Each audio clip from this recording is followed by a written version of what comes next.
The thing that a lot of HR people are, you know, HR started out as personnel after World War I, and now it's into, you know, then it was, it became human resources, then it became people and progress or whatever it is, whatever you want to call it. The thing that everybody's concerned about now is talent management.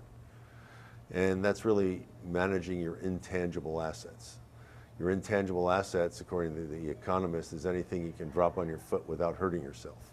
So if those are your intangible assets, and you got to manage them, so they call it talent management, you have to understand what you're looking for before you start hiring process. Because if you base it on the talent you currently have, it's short-sighted. It'll leave you behind, because what's happening out in technology growth, in the labs, they're already deciding what product. They already have cell phones that they're not going to release for 2 or 3 years. So when they release them, it's already old technology. So you need to have people that are so advanced and so up to date that they're able to bring that talent forward and meet your needs in the future. So what is talent management then? The big issue comes around succession planning. I believe succession planning is the back end of talent management.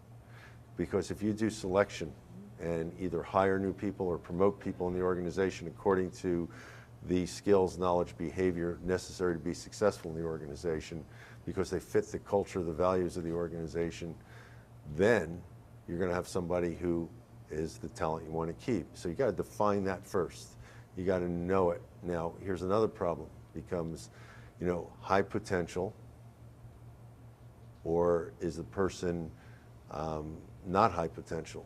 Well, in my opinion, you really can't find a way of predicting someone's potential. Me personally, my grade 8 teacher, my 8th grade teacher says, because of what my various learning disabilities and slow at reading and everything else, recommended to my mother that maybe I should go to vocational school. Well, that didn't quite work out that way, as I got my doctorate a number of years later and have 3 master's degrees and all that, because at that time, the predictor of future success in the workplace was either going to vocational school or going to college prep in high school and going on to college.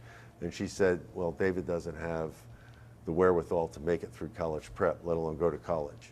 So if you're using these concepts of predicting the future or tests, the tests can't predict the future. A crystal ball can't predict the future, but sometimes I think organizations be better off with a crystal ball than some of the tests that they decide to use.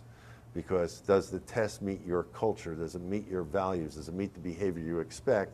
Or is this just somebody else has told you that they've validated this against companies that you respect for some reason, and therefore you're taking it as the Holy Grail? Will that predict future success? Well, according to that theory, Nardelli should have been successful at Home Depot, but he was severed with $210 million for not doing his job very well, because he didn't fit the culture, he didn't fit the values, he didn't fit the behaviors.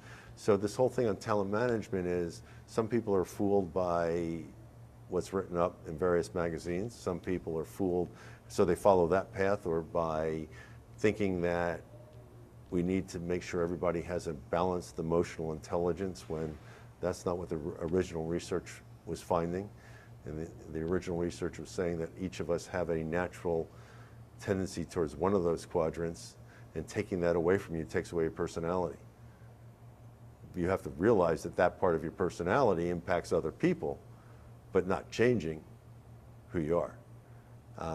So they when they did the work originally at Tel Aviv University, they found that certain countries, certain cultures have certain personalities.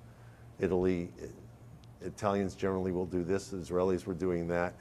People in England had a different personality, and what they're saying is, if you took away and tried to make them something else, it wouldn't work, first of all, and second of all, you wouldn't recognize the culture of that country. Well, that applies to organizations as well.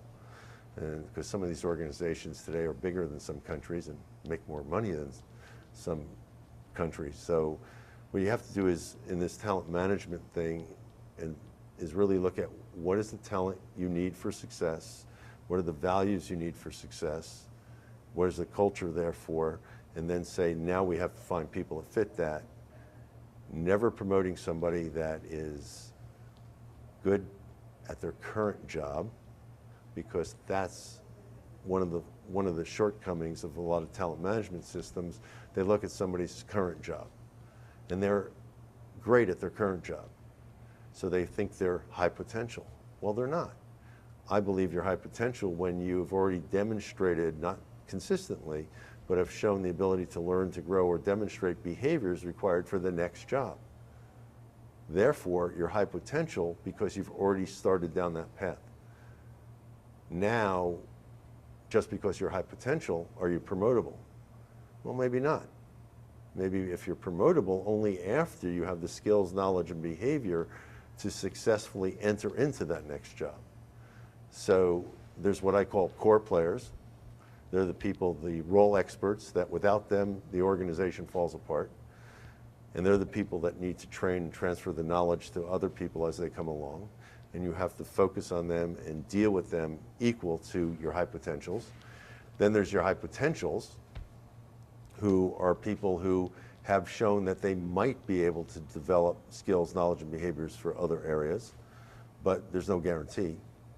And then there's your promotables who have already demonstrated it. And when you start to do that and not use performance management results as part of your succession planning, not use 360 feedback as part of the testing if they're high potential, then you start to understand that what this person actually can do versus what they will do. And what you have to hire them not on what they can do, because we all can do a lot of things but choose to do few. You hire them on what they have chosen to do. And do they have the behaviors? And does it go the right way?